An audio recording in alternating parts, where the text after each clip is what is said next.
going on, everybody? It's your boy Itz-Beez-Da, TrackStar, and welcome back to Dancehall Masterclass. Now in this video we're just gonna do a recap of everything I'm gonna talk about during this chapter. Of course, sampling. So we're just gonna go back and look at all the tools. I'm gonna show all the options and all of that stuff, and just kind of do a little bit of a refresher, because all it is repetition. You understand? You know, you have to cement everything in if you understand what I go on. I mean, if you understand what I go on, you know, so the next time you're presented with a certain you know, say challenge or whatever, it's easier to go past. You know what I mean? So let's go back from the top. Let's put tempo back to 140, which is the default, and you know, just go from scratch. So like I say, let's say, you know, we have a sample. You know, we just get some samples. I'm gonna load up something new. We have planet samples and we have reggaeton vocals, right? So we have a construction kit, right? And this is kind of perfect because even though we have the key here, right? Let's, you know, so we're gonna pretend so we don't have the key. So let's get the pluck loop. Cool. Let's double click on that with tempo 140. So let's say we want to make this 90. Right click, change that to 90. But this is a 4-bar loop, and all of a sudden the 4-bar loop is short of 4 bars. So we are going to stretch it out. So, you know, we know we did that already. We bring up the sample window or the sampler window, and then you come to mode, change that to auto. Or, like I say, you can either do auto or you can do like generic. You know what I mean? Those are the two that are kind of good for active and, you know, constantly moving sounds. But we are going to use auto. That's why we use 98-99% of the time. And then even when we press auto, it's still no switch. So now we are going to come to time right here, and we're going to right click on it, and we're going to press 4 bars. Then it will automatically, you know, reshape the sample. So now let's zoom in a little bit. The sample, if you look on it, let's put it back to default, so none. Right now, when we put it to 4 bars, we're going to see a slight little change exactly in the waveform, because it have to do pitch correction and all of that. So now we have a loop. Let's play it.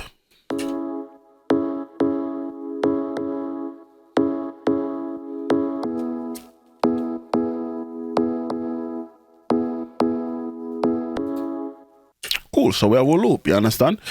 So now let's say we want to build upon that. Now we want add a melody. But even further than that, let's say we want to change the tempo. Now that we have more than everything set, we can say, all right, let's go to 93. And all of a sudden, you get the option, do you want to restretch? Press yes. Boom, it restretch the audio. Now it's at 93 BPM. Cool. So let's say we want to add some pianos over the top of that, you know what I mean? Like we say, we can do it by ear and try to figure it out, because most of the time when we have the key, and this I said the key is C sharp. Remember, if there is no minor or major behind it, you always automatically assume that it's a major, you know what I mean? So let's put that to the test. Let's go back to the unstarted part of the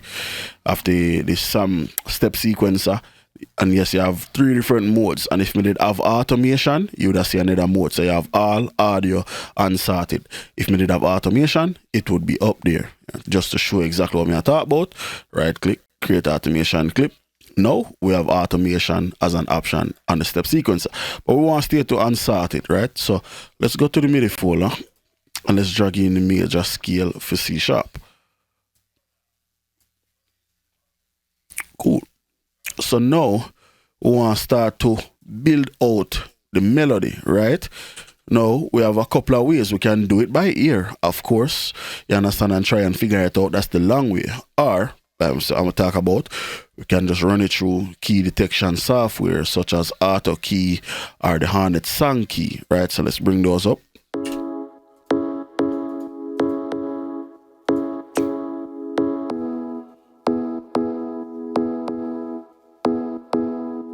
And then as you can see now, both of them I say the key is actually C sharp minor, right? So remember, we automatically assume that it's major unless it says otherwise. But in this case, it has said the key is C sharp minor. So let's put that to the test, right? So if we zoom in into the piano rolling Nexus, right? And if we now drag in the MIDI, so you know, some people include the MIDI, so we have the MIDI. So let's drag the MIDI into the Nexus channel. And immediately you can see that this E is not in the scale. So that means we are in the wrong key. So if we go back to the MIDI folder now and change the Nexus MIDI or the sampler MIDI from what it is to C sharp minor, all of a sudden, all of the notes match up. There's no gaps, you know, everything is on top of a gray note. So that means we are in the proper key, which is C minor. Perfect.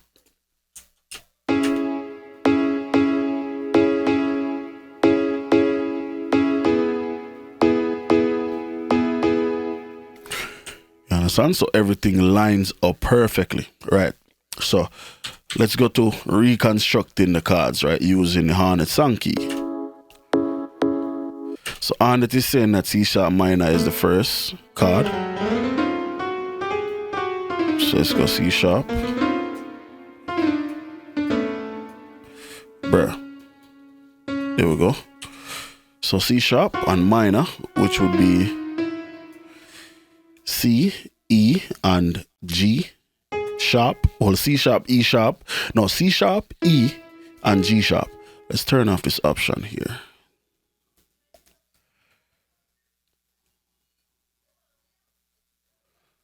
There's an option that automatically resizes the piano roll. I'm trying to turn that off because it's messing with me. But I'm not seeing it. Yeah, I believe it's up here. Audio and general automatically zoom in piano roll. So let's see if that's what it is. Yes, that's it. So basically what it was doing was every time I drag down, let me just show you exactly what's going on. So every time that I drag down, right, auto zoom, so every time it jump like that. Like when we get to C sharp and it jump all the way up instead of going to the C sharp. So that's the issue I was having. So let's turn that off. So C sharp, E, G sharp, right?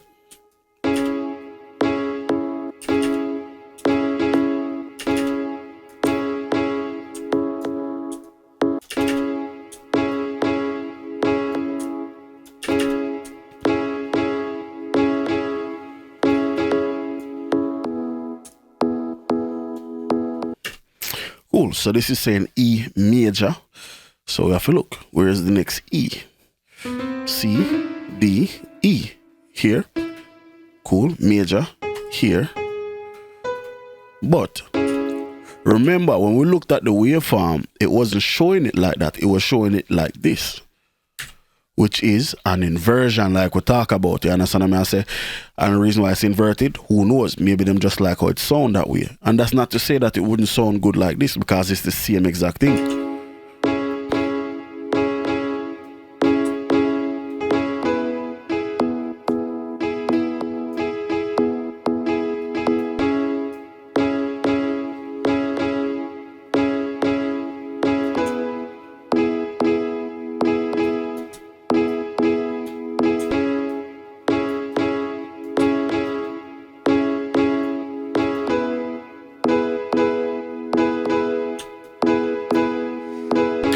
And like I said, it don't sound wrong. It don't sound bad. It's just not.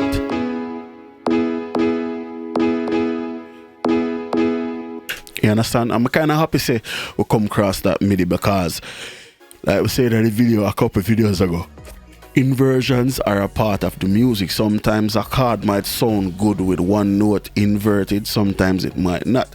But it's all about just trying it out and, you know, hopefully, you know, getting something that works. So that's basically us right there now, remaking that chord progression, you know, easily. And, you know, like we said, just to recap everything. So as like we say, you have the Hornet song key, auto key. Auto key will tell you the key, or it will guess the key. And the song key will guess the key, but it will also try to guess the chord. You understand what I say? So just a few tools that we can use to, you know, help our production workflow. So definitely looking to get in these. I believe auto keys like $50, and then the song keys like another $50, or you can just do a Google search and get them for free. So absolutely just a quick recap on everything that we covered in this chapter, right? In the next chapter, we'll look at arrangements, and just adding different levels of energy to your tracks and how a good arrangement can make or break your rhythm. You understand? So, yeah, in the next one, until next time, it's your boy Itz-Beez-Da, TrackStar. Peace.